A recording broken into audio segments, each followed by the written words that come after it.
What do modern battlefields and casinos have in common? It isn't that you should question the steak and lobster being served to you in both places, it's that you should always assume that somebody or something is watching you at all times. Satellites, drones, thermal cameras, acoustic sensors, hell, even huge balloons are all scanning to detect anything that moves, emits, radiates, or makes noise. So today we're going to talk about how militaries are adapting to this reality with updated visual camouflage, multispectral concealment, electronic discipline, decoys, and a lot of very boring habits that are essential in the age of ever-present drones.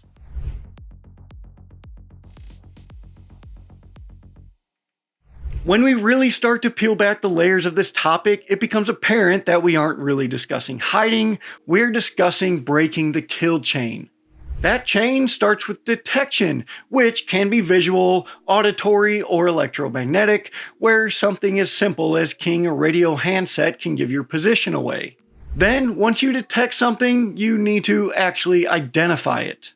This can be a little more complicated because you're not just trying to determine if whatever you detected is a human or an animal. You need to know if it is civilian, friendly, enemy, a decoy, IFV, tank, UGV, truck.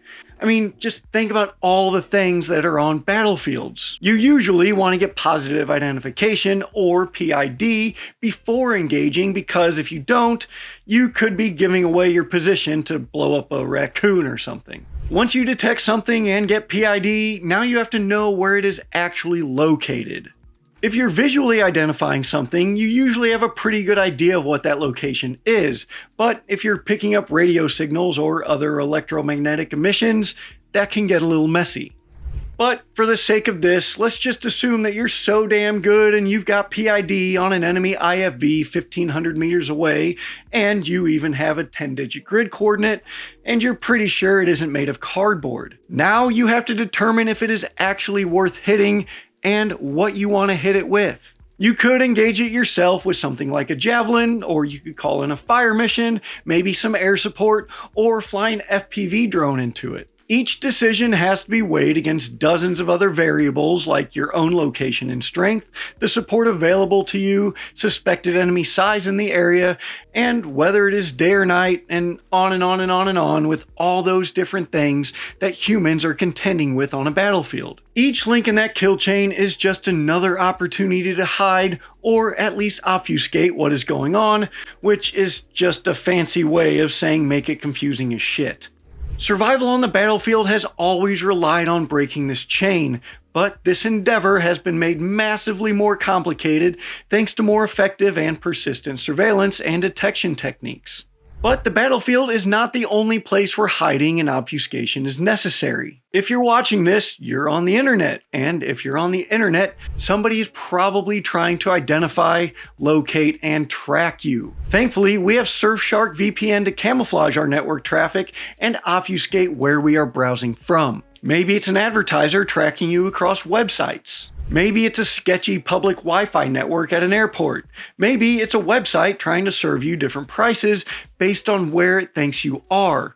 Or maybe it's your favorite streaming service that won't let you watch something because of where you are. Surfshark VPN helps by encrypting your internet traffic and routing it through Surfshark servers, which can help mask your IP address and location and make your browsing harder to track.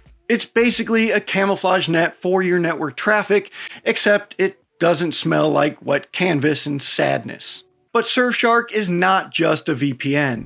It also has anti-scam tools like Email Scam Checker, which can help flag suspicious emails, and Web Content Blocker, which can block ads, cookie pop-ups, trackers, and malware before they turn your casual browsing into an intelligence gathering operation against yourself. I use a VPN all the time, but especially when I'm traveling or working on public Wi-Fi, because I don't really like the idea of whatever network I'm connected to getting a clean look at what I'm doing. And I especially don't like it when I'm researching weird military stuff in an airport like a completely normal person. So go to surfshark.com/task or use code TASK at checkout to get an extra 4 months of Surfshark VPN.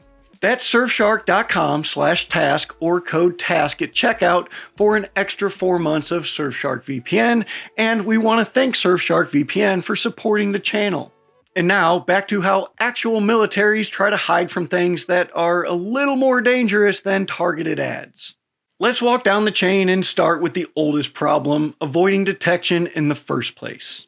The oldest way to avoid detection is visual camouflage. Nets, paint, terrain, branches, leaves, sticks, really anything to break up an outline or make it blend in with whatever is around it. Humans are annoyingly good at pattern recognition. We spot straight lines in nature, familiar shapes in clutter, vehicle tracks in mud, and silhouettes that don't belong. Camouflage works by attacking that instinct. It breaks up outlines, hides shadows, changes shapes, and makes the thing you're looking for look more like the mess around it. So, armies do what they can to break up those patterns, and this goes much deeper than throwing a net over something or putting some leaves on your helmet, especially in the age of AI detection algorithms and high-definition cameras flying all over the place. Since positions are now being streamed in 4K, troops are having to get more creative and consider what something looks like from all angles. A hide site can look great from the road and terrible from above. A vehicle under trees can still leave tracks leading to it. A fighting position can blend into the ground until someone notices the same footpath, the same disturbed dirt, or the same little cluster of people moving in and out of it. So, modern camouflage is becoming more and more about hiding the evidence that the object is there in the first place. And now, it's not just the human watching the feed that you have to worry about. Increasingly, it is the software that helps humans decide what is worth looking at. Fortunately, at least for now, machines can be very good at seeing and still surprisingly bad at understanding. The most hilarious example that I can think of off the top of my head is a story that we reported on back in 2023, where a group of Marines was tasked with defeating a DARPA AI-enabled camera. Their mission was to get close enough to it without it detecting them first, so they went full Solid Snake from Metal Gear Solid, and they just threw some cardboard boxes on top of them and walked right up to it. Other, more creative camouflage has been necessary throughout history. For example, during World War I, ships were painted with a dazzle pattern to make it more difficult for submarine commanders to get a bead on the direction and speed of a vessel, which was pretty important for getting torpedoes on target. And once again today, we are seeing that dazzle pattern return on Russian vehicles that are trying desperately to avoid being targeted by Ukrainian drones, using AI detection to find and target them in their Middle Strike campaign that we talked about in a previous video. Because AI detection systems can be brittle in weird ways, that kind of visual distortion can work, at least until humans notice the trick, update the training data, and the advantage is reduced or eliminated. Unfortunately though, visual camouflage is no longer enough to stay hidden, and even that whole "we own the night" trope from the global war on terror, where we enjoyed being the only side with any real night vision, is long dead and gone. You can paint a vehicle the exact color of the tree line and throw a net over it and cover the tracks and park it somewhere that looks perfect to the human eye, but if the engine is still warm, a thermal camera will probably see it. It wasn't all that long ago that thermal optics were expensive, bulky, and usually reserved for specialized equipment, vehicle sites, guard posts, or maybe that one person in your platoon that could be trusted with a PAS-13. Now, thermal cameras can be found on commercial drones for a few $1,000s or less depending on the setup. You can hide something so perfectly no human or even robot eye can possibly see it, but if it is giving off heat from an engine, battery pack, or a human, you're cooked. This is where multispectral camouflage comes in. Traditional camouflage tries to fool the human eye. Multispectral camouflage tries to reduce signatures across multiple bands. Visible light, near infrared, short-wave infrared, mid-wave infrared, long-wave infrared, and sometimes radar. In normal human words, it is trying to hide not just what something looks like, but how it reflects light, how much heat it gives off, and how detectable it is to the sensors that don't see as a human eye does. But you are still contending with physics. Multispectral camouflage does not make heat disappear. Heat, it has to go somewhere. You can insulate it, spread it out, vent it differently, delay it, or make it blend into the background for a while. But if a vehicle has been running, people have been moving, or a generator has been screaming away under a net, that energy will remain. Things like Saab's Barracuda multispectral cami netting does a pretty good job of reducing the heat signature of vehicles, and products like Ghost Hood's multispectral ghillie suit have humans covered in that area.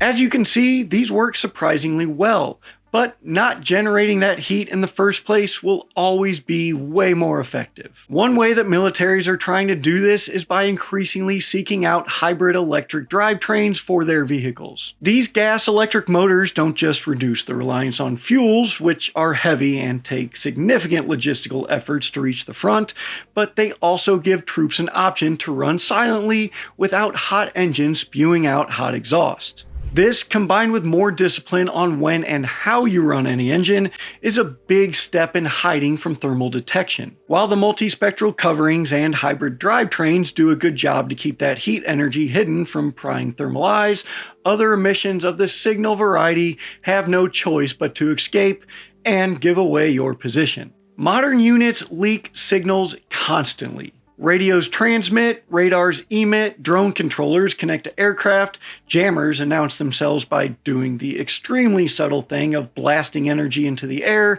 and phones, tablets, data links, satellite terminals, and command posts can all add little electric breadcrumbs to the battlefield. Sometimes the fastest way to find a unit is not to see it, it's to hear it electronically. That is why emissions control, or EMCON, matters. The basic idea is simple. Transmit less, transmit shorter, transmit from somewhere else, or do not transmit at all unless you absolutely have to. That can mean using directional antennas so that you're not just spraying signals everywhere, or maybe placing antennas away from the actual command post, using wired communications, pre-planned signals, shorter radio windows, or lower power transmissions. It can also mean going analog and just using a human runner. And probably the biggest thing that we're starting to really contend with now, it can also mean telling everyone to stop carrying their personal devices, like their phones, which are really just tracking beacons. But there is a trade-off to that. A unit that never transmits is harder to find, but it is also harder to command. And as much as everyone wants to pretend that the perfect answer is just shut everything off, armies do still have to coordinate fires, move supplies, talk to aircraft, report contact, request medevac, control drones, and keep from accidentally running into each other. So electronic hiding isn't just being silent all the time, it's more discipline and knowing when to talk, how long to talk, where to talk from, and what kind of signal you are throwing into the air. But signals are only one kind of trail, and even if everyone shuts up perfectly, militaries still have to move, and movement creates patterns. Vehicles leave tracks, convoys have to follow roads usually, even artillery batteries fire, reload, and then have to displace. Resupply trucks carrying fuel, ammo, and food go where they're needed, and that means the support system around a unit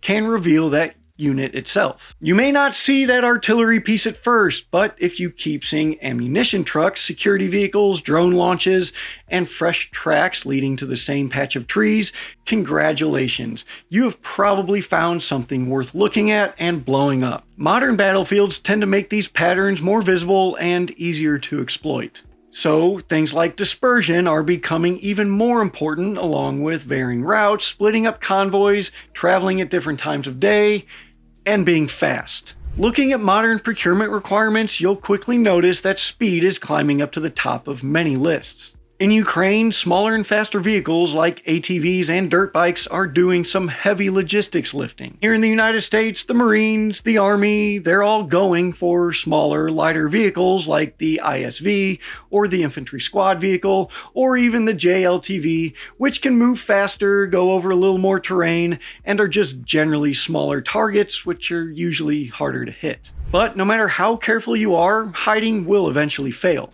And once it does and the enemy is looking, your best move may be giving them the wrong answer. This is where decoys and deception come in. This is obviously not a new concept, but efforts are getting more elaborate thanks to 4K resolution cameras zipping around all over the place. Militaries, especially Ukraine, are more and more using fake tanks, artillery, radars, command posts, antennas, heat sources, and even vehicle tracks. The point isn't just to fool the enemy forever, sometimes it's just to make them hesitate or waste a missile or some other type of ordnance. And often the point is to make them give up their own position while they're trying to destroy yours. The best decoys work across more than one sensor. A fake vehicle that only looks right in daylight may fail immediately under thermal. If you want to convince your enemy that a fake radar is real, you should probably put out some real radar emissions. A fake command post that doesn't have things like antennas or generators or even tracks leading to it might stand out a little more than even a real one. So you've got to make the decoy believable, and to do that, you usually use deception. What we are seeing more and more of are smart decoys that generate heat and emissions. Some even move like the real thing. And when coupled with things like fake radio traffic to and from a decoy position, or even troops visiting a fake vehicle and doing fake maintenance on it or something like that, the results can actually be pretty incredible. Modern high-stakes hide-and-seek on a battlefield is often a combination of all the things that we just discussed, working in unison with disciplined troops who understand that every movement, transmission, heat source, track, and routine could get them killed. That is why the goal is not always to become invisible. The goal is often just to make the enemy uncertain long enough so that you can turn them into a victim instead of turning into a victim yourself. So go ahead and drop your thoughts in the comments below, and we wanted to thank Surfshark VPN for supporting the channel because it really does mean a lot. So if you also want to support this channel and support Surfshark and us at the same time, go to surfshark.com/task or use code TASK to get 4 months of Surfshark VPN. Alright, now it's channel update time, and there really isn't a whole lot for me to go over. I'll start off right away with my email, kyle.gunn@taskandpurpose.com. You can send me corrections. I'm going to say again, I'm going to fuck up pronunciations. It's just going to happen. I kind of know when I do. I try to get it right, but I'm just going to keep doing it. And I'm sorry about that. I don't really know what else to say, but if you have a real correction, go ahead and email me with corrections in the subject line. You can get this shirt, which I love this shirt, man. I don't know. It's just so funny to me. I know I wear it a lot, but like I see it in the mirror and I just laugh. So if you want to get this or some of our other merchandise, go to store.taskandpurpose.com, use code ACTUALLYWATCHED and get 10% off. These are just 25 bucks. They're actually really good quality, and that stuff really helps support the channel as well, along with subscribing, telling your friends, sharing it on social media, following us on all the other Task and Purpose social media. We're on TikTok, Instagram, Twitter, Facebook, Threads. I think we might even have Blue Sky. I don't know. I should know because I used to run the social media, but I don't anymore, and I'm not sure what we've abandoned since then. So your support really does mean a whole lot. I gotta be honest, this job is really hard. 2 videos a week is a lot. It grinds you down to basically nothing, and I have been missing videos because of family things, holidays, but I love the interaction with the audience. That's honestly kind of what keeps me going instead of just saying fuck this and I quit and go do something else. So your support means a whole lot. That's all I really wanted to say. Thank you so much. I'm Kyle, your friendly ginger man. You're all dismissed. I will see you next time.